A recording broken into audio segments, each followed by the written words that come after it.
Comencemos entonces con el tema de la pancreatitis crónica. Lo que vemos en esta imagen es el páncreas. Aquí podemos evidenciar fácilmente la cabeza, el cuerpo en la parte central y la cola hacia el lado derecho. Pero ¿qué llama la atención en esta imagen? Estas zonas a nivel de la cabeza equimóticas y necróticas. Acá en la parte de abajo, esas zonas negras ya son zonas de necrosis. En una pancreatitis crónica, lo que vamos a encontrar es un daño estructural a nivel del tejido de la glándula pancreática, pero con un compromiso bastante importante respecto a la estructura propia del tejido pancreático. ¿Cómo vamos a conceptualizar a la pancreatitis crónica? Como una alteración con daño permanente e irreversible del páncreas. Irreversible. La pancreatitis aguda, con todas sus complicaciones, con todas sus eventualidades, con todo lo que hemos hablado en nuestra última clase, todavía es un proceso que puede tener solución. En cambio, la pancreatitis aguda ya es una situación completamente irreversible. En esta alteración de la estructura propia del páncreas se va a producir atrofia glandular y sobre todo fibrosis. El páncreas, como toda víscera, es un órgano blando, pero en una pancreatitis crónica se fibrosa por el depósito de tejido colágeno. Esto va a alterar las dos funciones principales que tiene el páncreas, que son la exócrina y la endocrina. La exócrina está referida a la producción de enzimas pancreáticas que participan en el proceso de la digestión. Y la acción endocrina es aquella que está referida a poder producir hormonas, insulina y glucagón. La incidencia entre 5 a 10 casos por cada 100.000 habitantes. Obviamente todo va a depender también de las circunstancias que lleven a que el paciente presente la patología de la pancreatitis aguda. Su prevalencia entre 30 a 40 por cada 100.000 habitantes. Mayor incidencia en los varones en relación a las mujeres, de 4 a 1, y la edad, el grupo etario de riesgo, entre los 50 a los 70 años. Una persona más joven puede pasar por pancreatitis aguda, pero la pancreatitis crónica podemos encontrarla en personas de mayor edad, de 50 años para arriba. A nivel internacional, se denomina que la causa más frecuente de pancreatitis crónica es la ingesta crónica de alcohol. Hemos visto como una de las causas etiológicas para la pancreatitis aguda el alcoholismo. Un paciente alcohólico puede llegar a presentar pancreatitis aguda. Este paciente puede vencer la pancreatitis aguda, pero si es que consume alcohol y sigue en la recurrencia del consumo de alcohol de manera crónica, su patología ya va a derivar en una pancreatitis crónica. No nos olvidemos, y eso haciendo un pequeño paréntesis, de que la principal causa etiológica de la pancreatitis aguda es la litiasis biliar. La litiasis biliar. Pacientes que tienen cálculos en vesícula en algún momento pueden migrar hacia colédoco y producir la obstrucción del conducto de Wilson y ser la causa por la cual se presente la pancreatitis aguda. Esta pancreatitis aguda puede derivar en una pancreatitis crónica, pero la principal causa es el alcohol. Perdón, permítanme un momentito, por favor.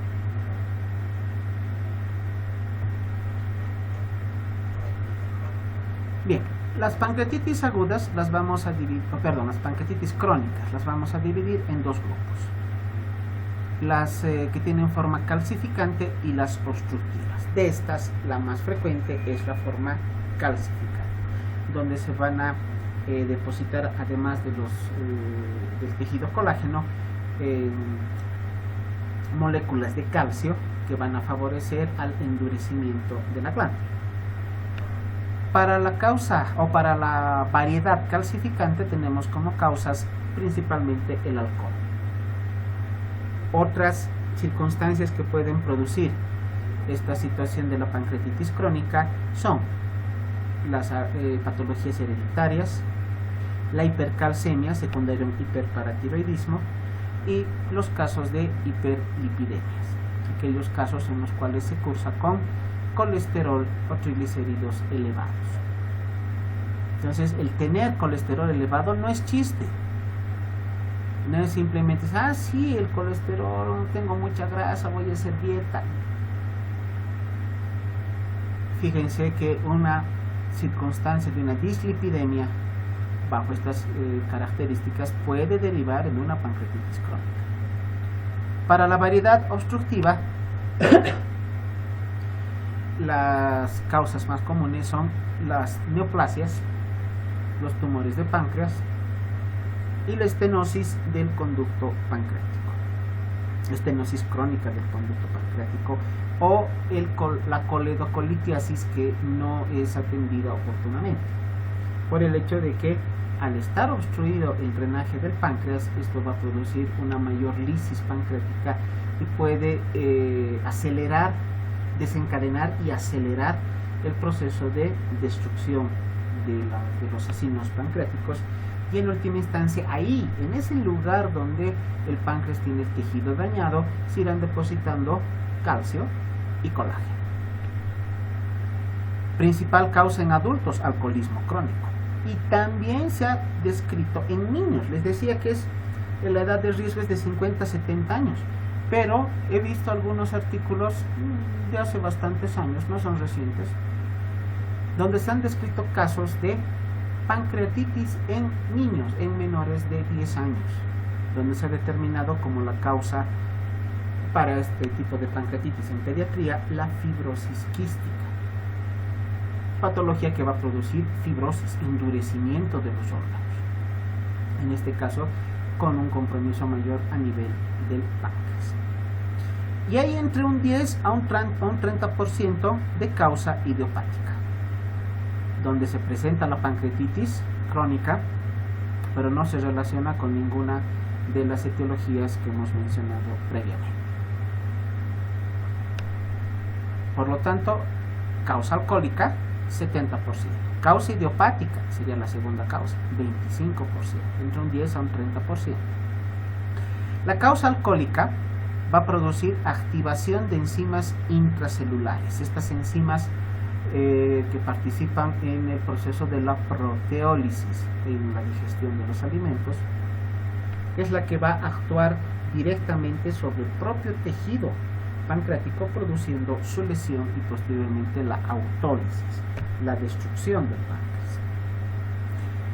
Esto va a producir la precipitación proteica, dilatación de conductos, atrofia de acinos y finalmente fibrosis y calcificación de estas zonas lesionadas. La causa idiopática va a producir lesiones similares. Básicamente la lesión que se presenta a nivel del páncreas en una pancreatitis crónica es la misma. Deriva o concluye en una fibrosis más depósitos de calcio. También se han descrito algunas causas dietéticas por una desnutrición calórico-proteica, pero tendría que ser un caso de una desnutrición severa y con otros factores de riesgo para que pueda presentarse esta patología. En países que tienen el clima tropical se ha descrito algunos casos que se han denominado pancreatitis tropical, justamente, con un posible origen de tipo dietético. No se ha determinado exactamente la causa, pero se plantea como hipótesis algún problema de tipo alimentario. las hiperlipemias, o sea, en general las dislipidemias, alteraciones de las concentraciones séricas de colesterol, triglicéridos, LDH, HDL, todo lo que son las lipoproteínas, todo lo referido al tejido lipídico que esté en exceso, sobre todo en exceso a nivel del organismo, otra causa etiológica. Hay casos de pancreatitis hereditaria, sí, están descritos también casos de pancreatitis hereditaria, pero son realmente muy raros. Y la causa pediátrica que les mencionaba, la fibrosis quística. Hasta donde tengo entendido, acá en el país no se ha llegado a identificar, o por lo menos no se ha descrito en la literatura médica en Bolivia, la presencia de fibrosis quística. Posiblemente hayan casos, pero no los conozco. Algunos factores relacionados al desarrollo de la pancreatitis crónica, lo que se conocen como los factores TIGAR o TIGAR 0. Acá mencionamos causas tóxico-metabólicas como el excesivo consumo de alcohol, tabaco, circunstancias que produzcan hipercalcemia como el hiperparatiroidismo, las dislipidemias, la insuficiencia renal crónica, el uso de fármacos, sobre todo los citotóxicos, causas idiopáticas, tenemos causas genéticas por mutación de varios tipos de genes, tenemos causas autoinmunes, tenemos causas recurrentes como la pancreatitis aguda postnecrótica, la pancreatitis aguda recurrente. Esta es una de las que tal vez podríamos encontrar con mayor frecuencia, tomando en cuenta de que son casos de pancreatitis aguda que reciben tratamiento, logran curación, pero la pancreatitis recidiva se vuelve recurrente. Y a mayor número de recidivas en la pancreatitis aguda, mayor probabilidad de que se pueda llegar a una pancreatitis crónica. Isquemia de la glándula, alteraciones de tipo vascular que van a producir obstrucción de la circulación arterial, que va a producir hipoxia celular. Todo tejido que no recibe oxígeno se muere, entra en un proceso de isquemia y posteriormente de necrosis. También tenemos como causa, como un factor que puede desarrollar la pancreatitis crónica, la radiación. La radiación que viene como tratamiento para los casos de neoplasias, ¿no? La radioterapia para cualquier tipo de tumoración maligna. Obstrucciones. Cualquier circunstancia que pueda producir obstrucción a nivel del esfínter de Oddi, que es donde va a llegar el conducto pancreático, el conducto de Wirsum, las coledocolitiasis, neoplasias, tumoraciones, malformaciones congénitas de órganos. Cualquiera de estas circunstancias puede llegar a desencadenar también la pancreatitis crónica. Lesiones postraumáticas, traumatismos severos de abdomen, accidentes de tránsito, agresiones físicas. Como ven, la probabilidad en cuanto a las posibles etiologías es bastante amplia. ¿Cuál es el cuadro clínico? Como hemos mencionado en la pancreatitis aguda, la principal característica clínica será la presencia de dolor. Dolor que se inicia a nivel del epigastrio, que se irradia hacia ambos hipocondrios y hacia zonas lumbares. El dolor en cinturón, típico de la pancreatitis.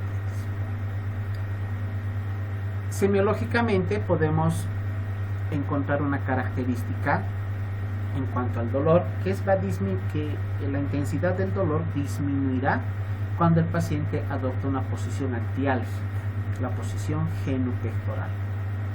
Y el dolor va a aumentar tras la ingesta de alimentos y sobre todo tras la ingesta de alcohol.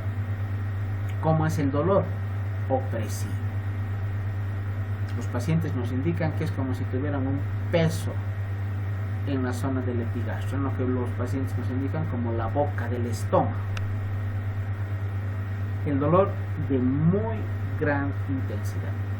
Igual que en la pancreatitis aguda, el dolor hemos indicado, para que más o menos se den cuenta de la intensidad del dolor, que el dolor de la pancreatitis es más fuerte que el dolor del parto, ¿no? Entonces es un dolor muy intenso, de gran severidad, 10 sobre 10 en la escala de Eva. Si hubiera 11 o 12 sobre 10, ahí tendríamos que catalogar al dolor de la pancreatitis.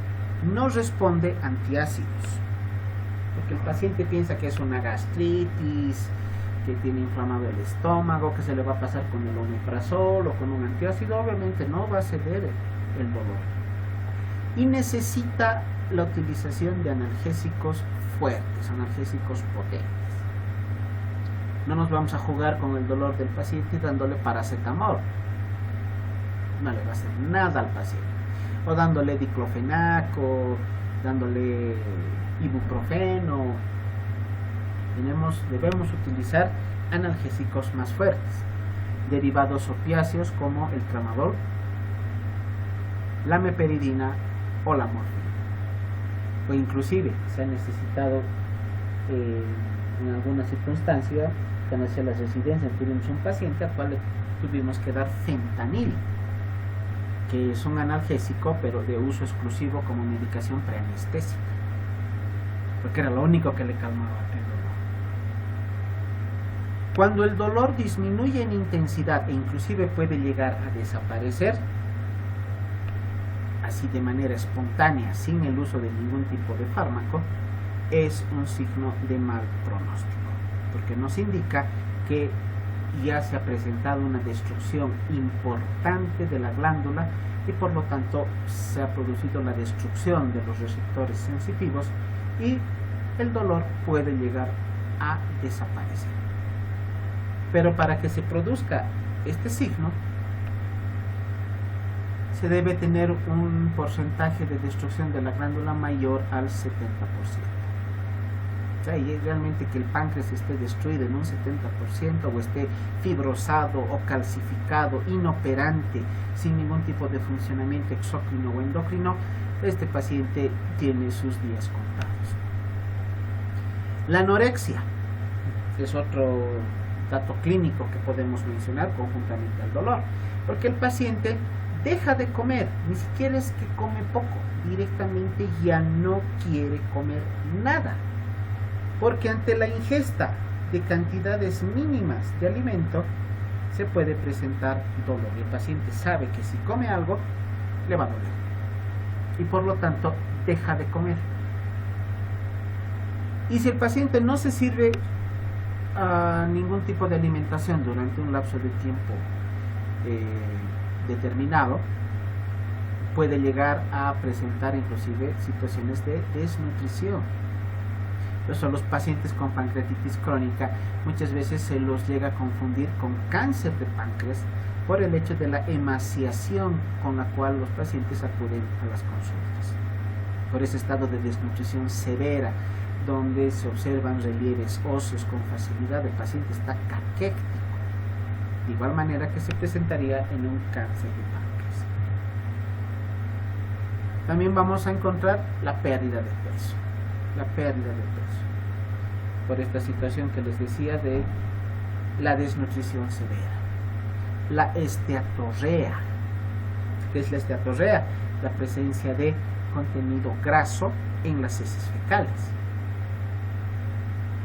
Este dato clínico se presentará cuando se tenga una destrucción del páncreas de por lo menos 90% del tejido pancreático.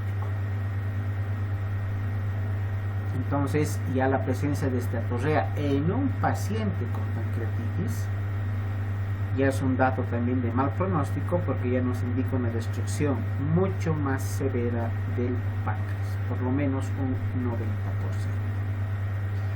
Y obviamente los pacientes con pancreatitis aguda y crónica pueden llegar a derivar en una diabetes mellitus.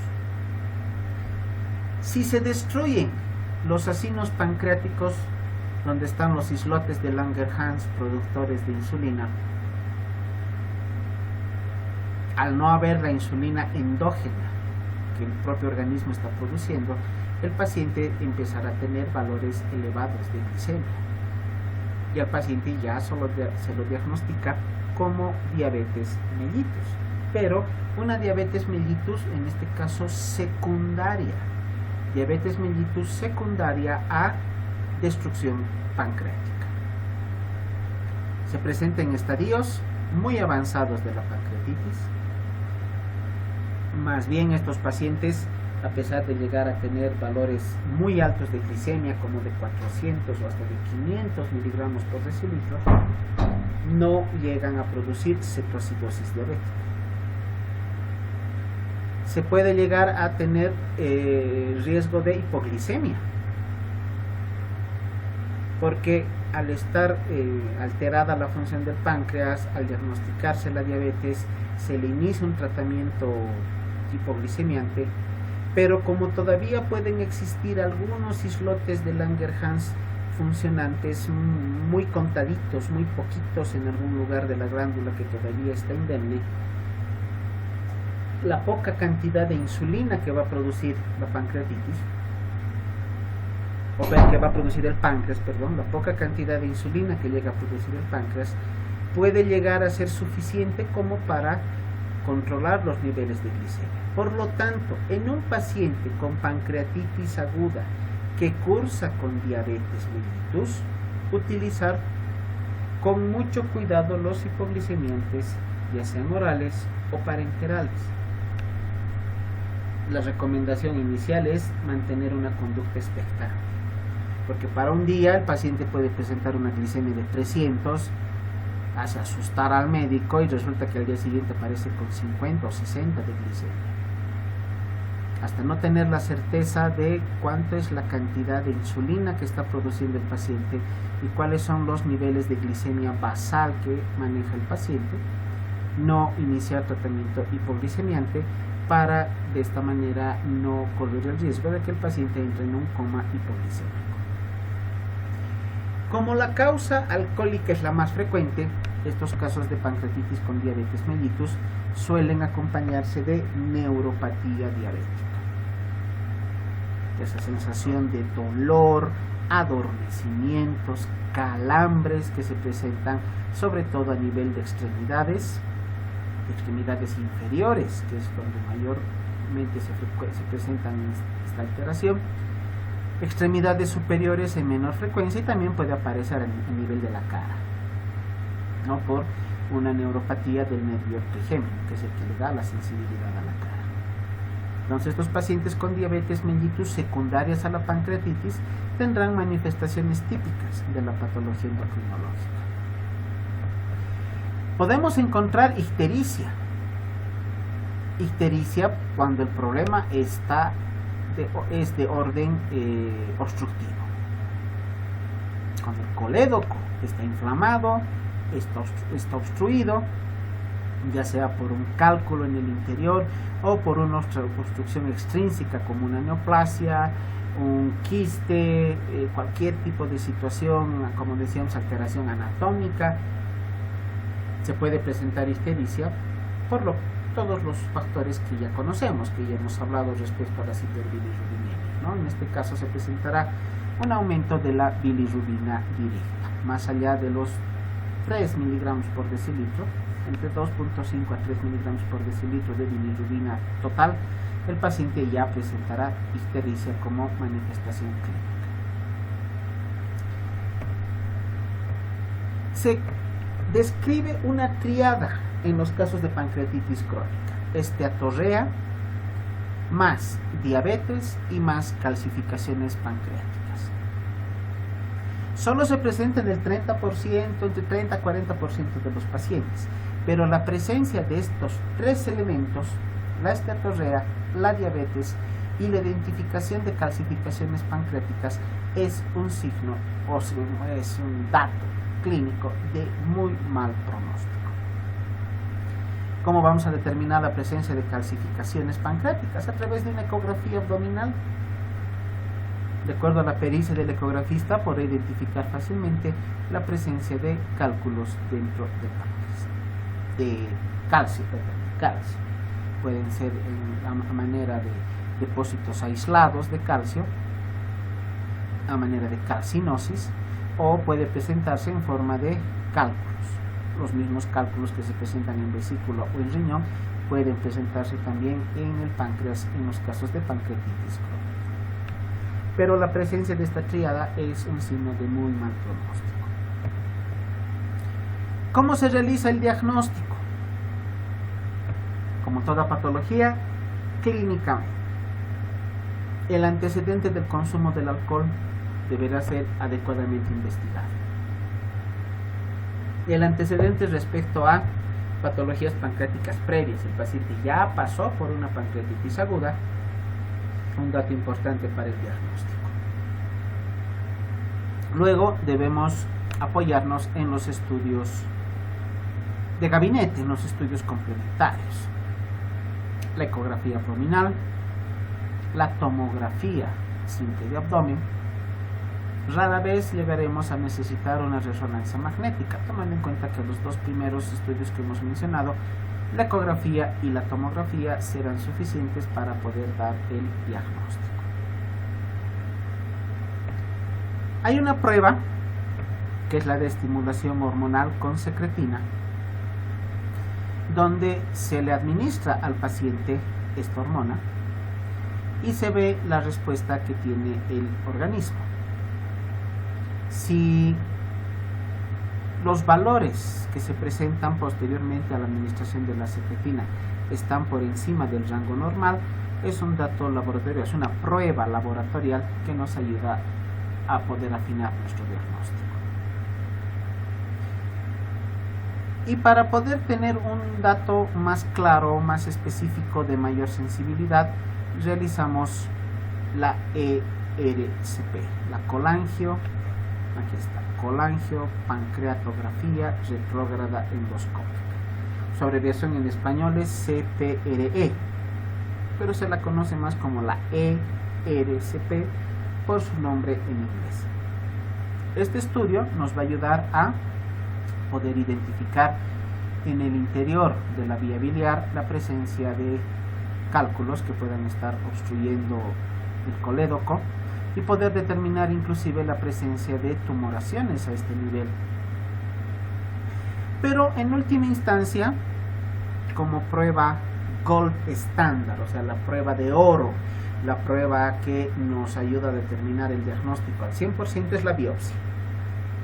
Se puede biopsiar el páncreas a través de o durante el procedimiento de un acto quirúrgico, y la anatomía patológica será la que nos dará en última instancia el diagnóstico final, con la descripción del tejido pancreático, destrucción de acinos glandulares,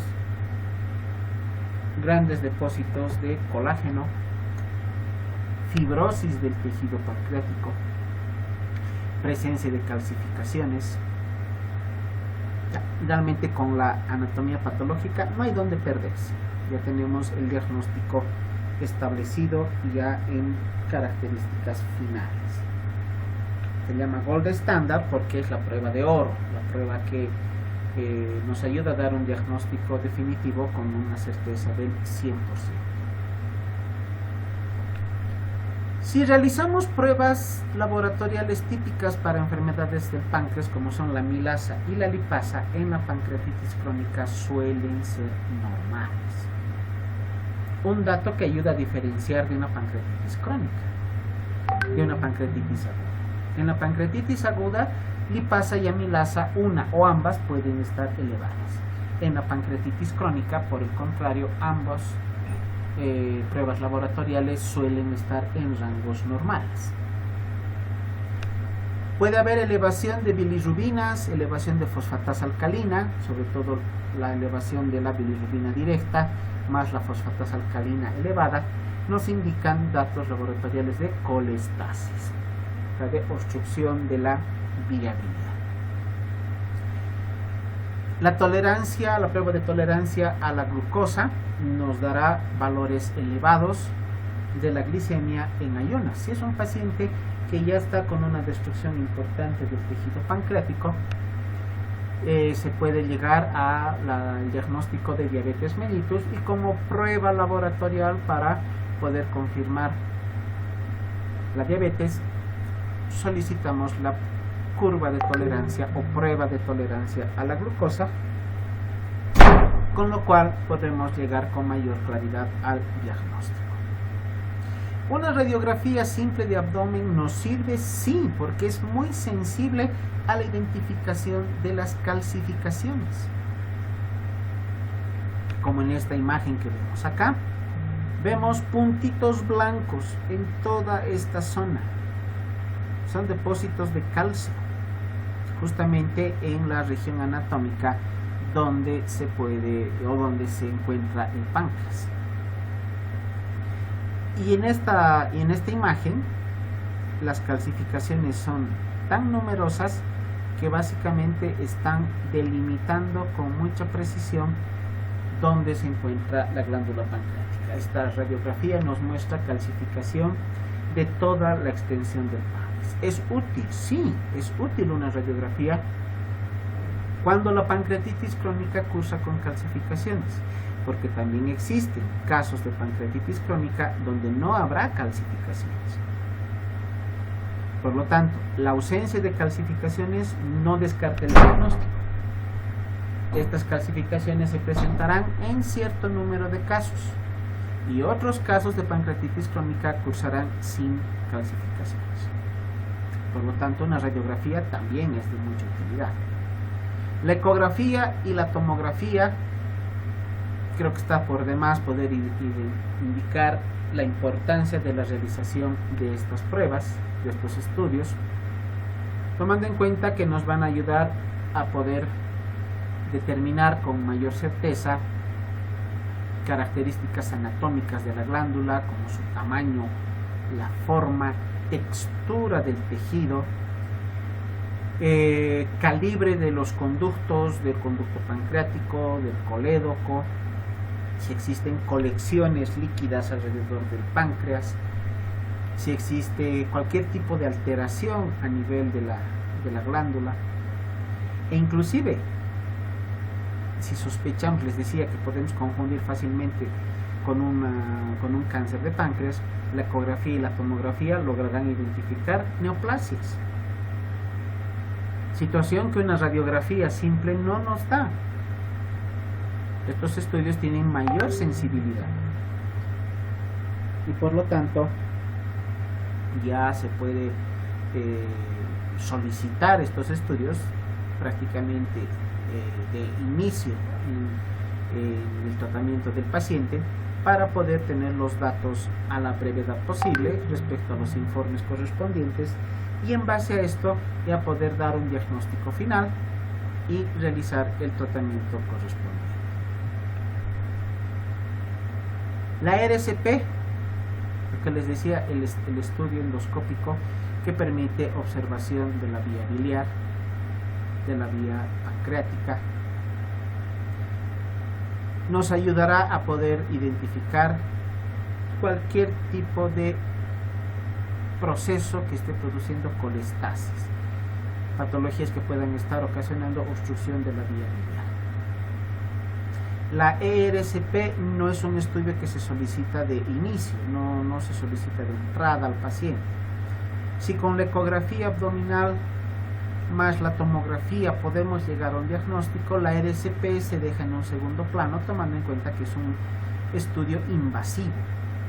En cambio, la ecografía y la tomografía son métodos de estudio no invasivos. Y como todo método invasivo, la RCP tiene sus riesgos. Tiene riesgos como cualquier otro tipo de procedimiento. Entonces, solamente reservar la realización de una RCP cuando se esté sospechando de que exista obstrucción de la vía biliar, de que exista coledocolitiasis, algún tipo de neoplasia, o inclusive malformaciones congénitas que pueden presentarse en la vía biliar correspondiente. Tenemos criterios diagnósticos para el caso de la pancreatitis crónica. Estos criterios son y a la Sociedad Japonesa del Páncreas. Ya en algún momento les comentaba que los japoneses tienen mucha experiencia con lo que significa patologías digestivas por el elevado número de casos que se tienen en ese país respecto a cirrosis, tumores abdominales, pancreatitis, esofagitis. Es gracias a la gran experiencia que tienen los japoneses en este sentido que, por ejemplo, en nuestro país tenemos los hospitales gastroenterológicos japoneses. Acá en La Paz, el Instituto Gastroenterológico Boliviano-Japonés justamente viene por el apoyo del gobierno japonés, tomando en cuenta la gran experiencia que tiene este país en el tratamiento de las patologías digestivas. Esta Sociedad Japonesa del Páncreas hace 20 años ha propuesto los criterios diagnósticos para pancreatitis crónica, que hasta el momento se siguen utilizando. En una ecografía abdominal, identificar calcificaciones intrapancreáticas. También podemos, en este punto, utilizar una radiografía simple. Les indiqué que la radiografía solo nos ayuda a identificar calcificaciones. En una tomografía, también identificar las calcificaciones intrapancreáticas. Cuando se realiza la ERCP, la presencia de al menos de uno de los siguientes hallazgos: dilatación de los conductos biliares secundarios, dilatación del conducto de Wilson. Otro criterio diagnóstico es el test de la secretina y el examen histopatológico, la biopsia, donde se determinará la fibrosis de la glándula con destrucción del parénquima pancreático.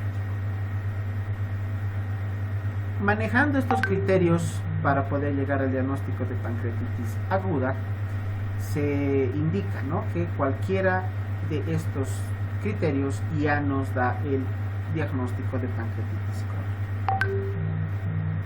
La presencia de mayor número de criterios será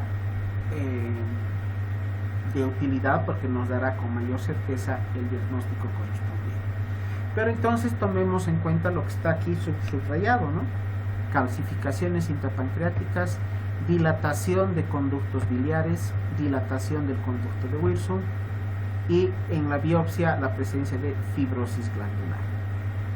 Y como estudio laboratorial, el test de la secretina. Tal vez el test de la secretina lo más complejo y difícil de hacer en nuestro medio, tomando en cuenta de que no todos los laboratorios hacen estas pruebas. Pero tenemos la opción de la ecografía, la tomografía y la biopsia para llegar a un diagnóstico final.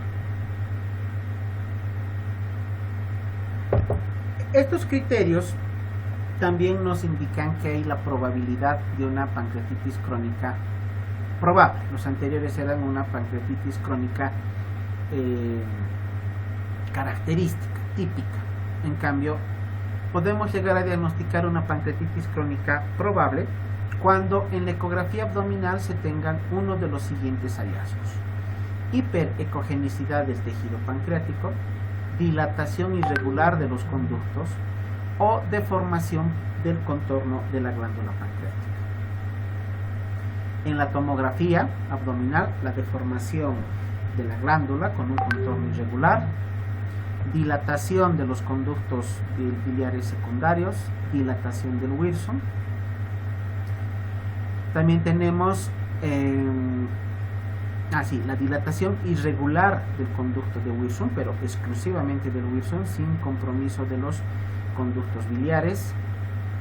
Defectos intraluminales a nivel de la vía biliar que sean sugestivos de litiasis a nivel pancreática y la presencia de precipitados proteicos. Al ser las enzimas digestivas del páncreas su función principal la proteólisis, los precipitados proteicos, los concentrados de tejido proteico destruido, serán también un dato a tomar en cuenta para el diagnóstico. También se utiliza el test de la secretina, el test de la intubación y el examen histopatológico. En última instancia, la biopsia.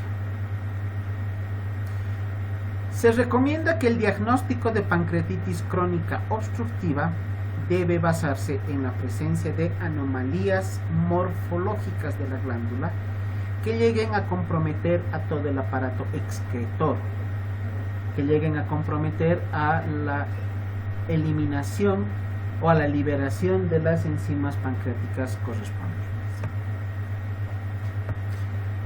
Tenemos otros criterios que se llaman criterios de Rosemont para el diagnóstico de pancreatitis crónica, pero a través de una ecoendoscopía. La realización de una endoscopía, pero al mismo tiempo acompañada de ecografía. Como criterios mayores se presentan los focos hiperecogénicos, cálculos en el conducto biliar principal y alteración a nivel del páncreas, sobre todo en la forma de los lóbulos, la lobularidad difusa del páncreas.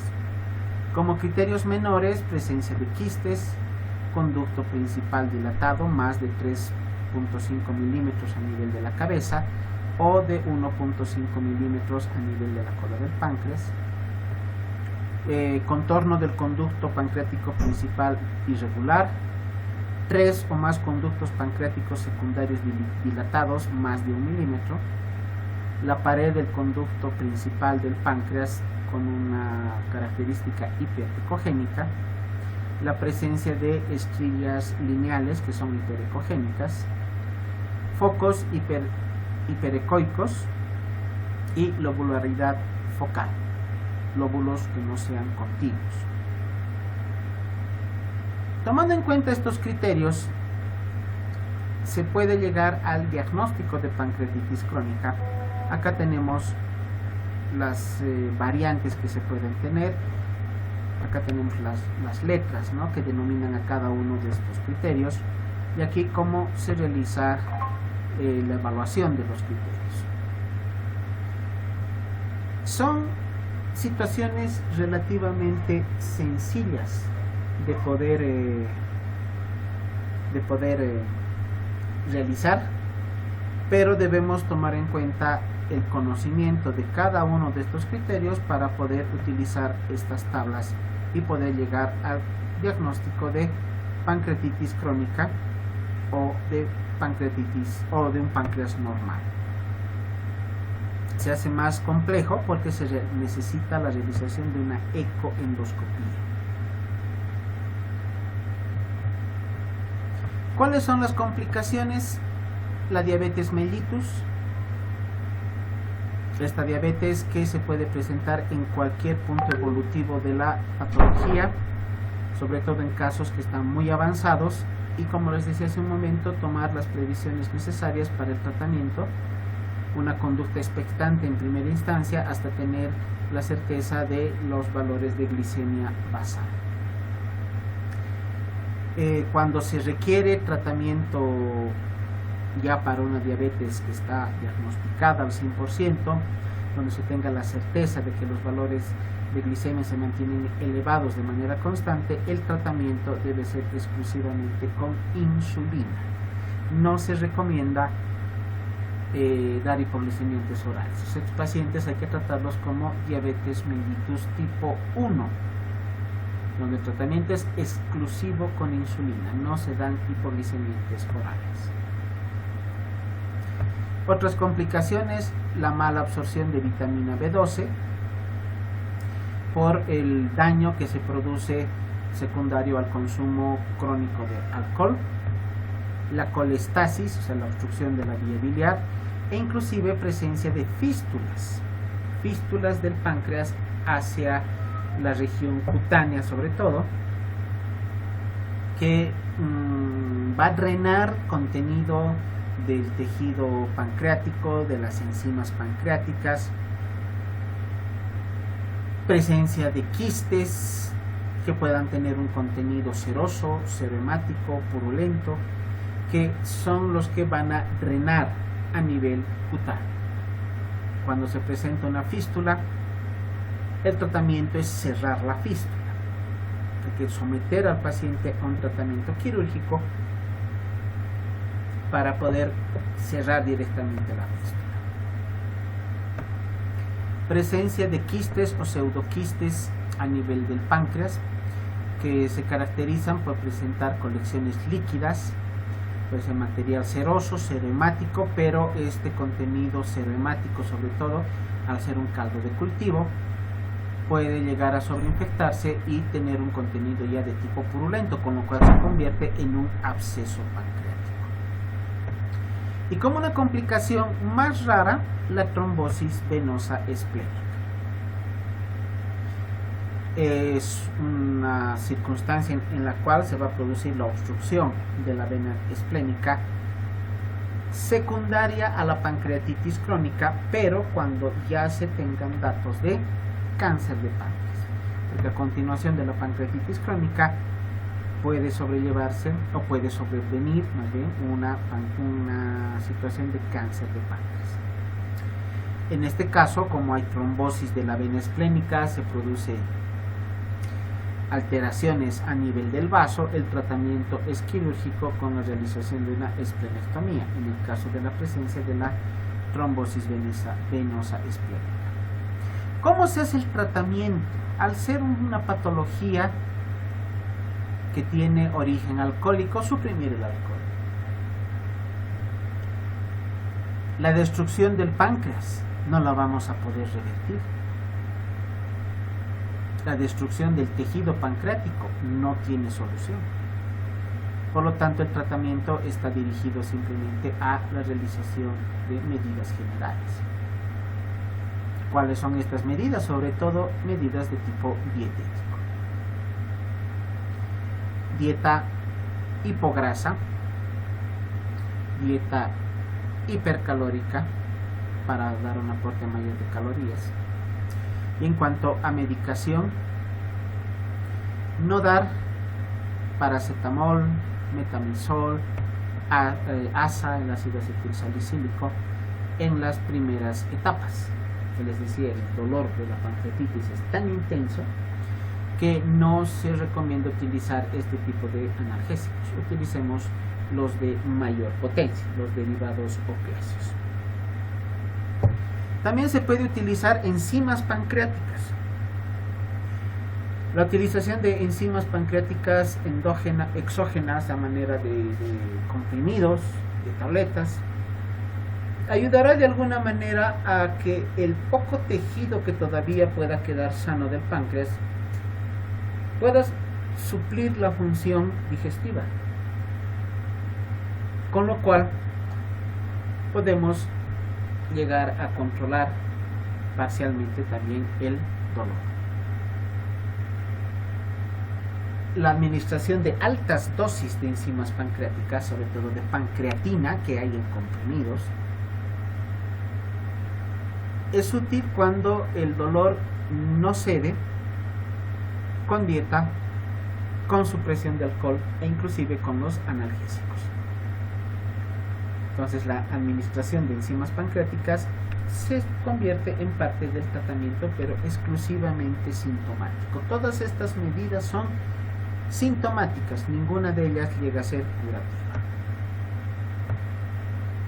El octreótido es un análogo de la somatostatina, que tras la administración en el paciente logra disminuir la secreción pancreática de una manera muy importante. Así, el factor de riesgo, que es la autólisis pancreática por la destrucción de sus mismas enzimas digestivas, logra suprimirse. Como el dolor se presenta por la destrucción del páncreas, suprimiendo la destrucción pancreática con la administración del octreótido, se puede llegar también a controlar el dolor. Tratamiento endoscópico. La endoscopía con la realización de una RCP estará indicada en los casos que se presente obstrucción de la vía biliar, como en los casos de coledocolitiasis. La realización de una RCP realiza el tratamiento de una manera completa, se llega a curar al 100% simplemente con la realización de este procedimiento. Y el bloqueo del plexo celíaco, que ya es un tratamiento que se hace a través de control del dolor, lo realizan los anestesiólogos. Es un bloqueo anestésico del plexo celíaco que se puede realizar a través de anestesia epidural, que ayuda también para el control del dolor. Obviamente que ya son circunstancias, como llamamos el as bajo la manga, ya es la última opción que tendríamos para darle al paciente para realizar este tipo de procedimientos, que es parte de lo que se conoce como terapia del dolor.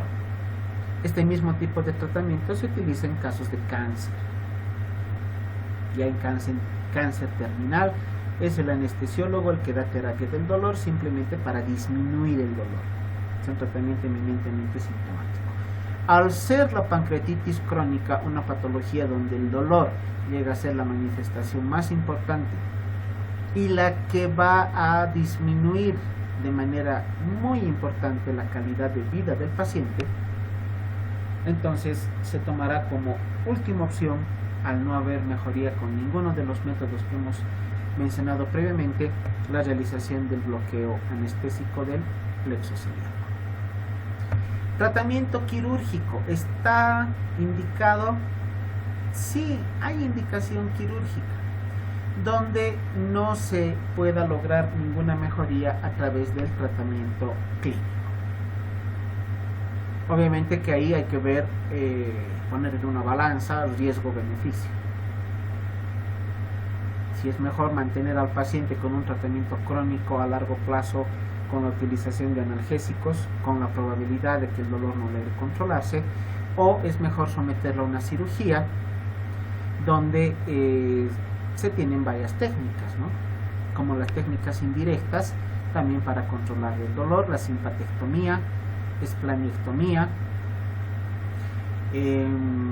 si hay estenosis del duodeno o estenosis biliar, cirugía derivativa para poder desobstruir estos lugares. Tenemos estas técnicas que ya son parte del estudio de la materia de cirugía, ¿no? La técnica de Puestol y la de Duval, que ya realizan una anastomosis del páncreas con el, una anastomosis desde el páncreas con el IE1 y la realización de la unión de estos dos elementos de una manera caudal, solamente en la parte final del páncreas, o laterolateral en la técnica que en cirugía se conoce como EIE de Roux. No los vamos a mencionar en detalle porque, como les decía, son parte del estudio de la cirugía. Resección pancreática. En última instancia se puede proceder a la resección completa del páncreas, pero tiene alta mortalidad. Al sacar el páncreas, el paciente no tendrá la función exócrina y endocrina, por lo tanto se requiere la sustitución enzimática, la administración de compuestos como las enzimas pancreáticas y obviamente la administración de insulina. Este paciente no tiene páncreas, no produce insulina y este paciente llega a tener la diabetes tipo 1 que requerirá insulina de por vida. La resección pancreática tiene un porcentaje de sobrevida a los 5 años menor al 10%, o sea, la probabilidad de un fallecimiento es muy grande para estos pacientes.